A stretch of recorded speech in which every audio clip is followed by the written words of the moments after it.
আমি একজন medical representative. আদর করে লোকে আমাকে শর্টে এমআর বলে ডাকে, এমআর। এই আরটা হচ্ছে অনেকটা আর কত রাত একা থাকবোর মতন, মানে আর কত কত চ্যালেঞ্জ নেব জীবনে। আমার বন্ধু ফচকা সেদিনকে আমাকে ফোন করে বলছে যে, ভাই আমার না কুঁচকিতে একটা ফোঁড়া হয়েছে, একটা কোনো বিউটি ক্রিম সাজেস্ট করে দিবি। আমি বললাম, ফচকা ওটা তোর কুঁচকি না নোরা ফাতেহের মুখ যে বিউটি ক্রিম লাগাতে হবে? যা কোনো ডাক্তার দেখা। ফচকা বলছে, না ভাই ডাক্তারের তো অনেক ভিজিট, তুই তো এমআর হাফ ডাক্তার, কিছু একটা বলে দে না ভাই, কোনো ক্রিম। হাফ ডাক্তার, এমআর হয়ে ডাক্তারি করা আর পাড়ার শুভর স্মৃতি টুর্নামেন্টে ম্যান অফ দ্য ম্যাচ হয়ে বিরাট কোহলিকে অফ স্ট্যাম্পের বাইরের বল কিভাবে খেলতে হয় সেটা শেখানো দুটোই একই ব্যাপার। ওই যে বললাম, লাইফটা হচ্ছে একদম চ্যালেঞ্জে ঘেরা। অ্যানিভার্সারির দিনে বাড়িতে বউ ওয়েট করছে কখন আমি সোনামুখ করে বাড়ি ঢুকবো, আর আমি তখন ডাক্তারের চেম্বারে ট্যাব হাতে দাঁড়িয়ে আছি। আমাশার ওষুধের প্রেজেন্টেশন দিতে হবে ডাক্তারবাবুকে। ডাক্তারের কাছে আমাশা, আর বাড়ি ফিরলে বউবের তামাশা। চারিদিকে খালি চ্যালেঞ্জ। চেম্বারে ঢুকলে রুগীরা বিরক্ত হয়, ইস এমআর গুলো আবার চলে এসছে, আমরা আগে ডাক্তারের কাছে যাব। আর ডাক্তারবাবুর কাছে ঢুকলে ডাক্তারবাবু হাসি হাসি মুখ করে বলবেন যে, এ বাবা 7 দিন আগে আসতে পারলে না, এই তো মাত্র 2 দিন আগে অন্য একটা কোম্পানির বানানো সেম কম্পোজিশনের ওষুধ আমি পেশেন্টকে রিকমেন্ড করে দিয়েছি। বউ বলবে যে, রোববার করেও বাড়ি থাকতে হবে না, যাও ডাক্তারের কাছে গিয়ে কফ বের করবার ওষুধ বুঝিয়ে এসো।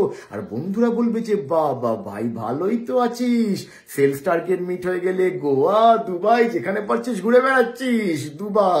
দুবাইতে গিয়ে আমি কি করছি না, বসের পিপিটি দেখছি। এর থেকে তো ভালো দুবাইয়ের বদলে পাড়ার বাবাইয়ের সঙ্গে সময় কাটাতাম, একটুখানি কোয়ালিটি টাইম স্পেন্ড করতে পারতাম। সেলস টার্গেট, আরে দিনে 10টা ডাক্তার ভিজিট করলে 2টো হিট হয় আর বাকি 8টা মিস। কলেজে যদি আমি এর থেকে একটুখানি ভালো করে মেয়েদের সঙ্গে বেশি কথা বলতাম তাহলে মনে হয় না যে এত রিজেকশনও পেতাম, ডাক্তাররা আমাদেরকে যেভাবে রিজেক্ট করে দেয়। তার উপর প্রচন্ড গরমে ফর্মাল শার্ট আর প্যান্ট পরে বাইক চেপে চেপে রাস্তায় ঘুরে বেড়াচ্ছে। এমনকি যখন মাথায় প্রচন্ড সেলসের চিন্তা থাকে তখন বাইক থেকে নেমে দাঁড়ালো হেলমেট খুলতে ভুলে যাই মাঝে মাঝে।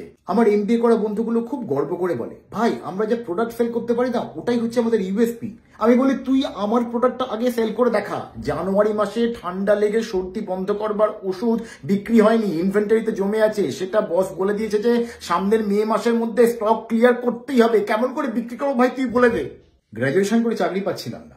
আমাদের সমাজের দাবিও তো প্রচুর, ছেলে হতে হবে সরকারি, মেয়ে হবে গৃহকর্মে নিপুণা, বানাবে রাজুদার তরকারি।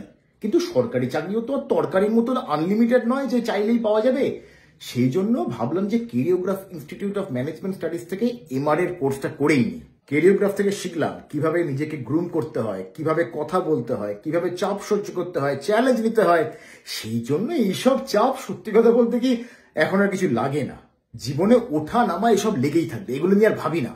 কার ফোন আসছে? হ্যাঁ বল। ভাই আমার মাস্তুতো বোনের বিয়ে, তোর কাছে একটা ব্লেজার বা ফর্মাল শার্ট হবে? মানে ভাই তুই তো এমআর, জাতীয় ড্রেস তো হচ্ছে ব্লেজার, একটু দে না ভাই আমাকে পরবো। আমাকে দেখলে তোর কি মনে হয় বলতো, আমি এমআর না অবনিমল যে তোকে চাইলেই ফর্মাল শার্ট ব্লেজার এইসব কিছু দিয়ে দেবো? ফোন রাখ। দেখলেন তো এরকম কত কিছু সহ্য করতে হয় আমাদের। সাথে কি বলে মেডিকেল রিপ্রেজেন্টেটিভ, কিন্তু শুধু মেডিকেল নয়, জীবনের চ্যালেঞ্জটাকেও লড়াইটাকেও রিপ্রেজেন্ট করি আমরা। আর এই জন্যই তো জীবনে চলার পথে এগোতে দারুণ লাগে।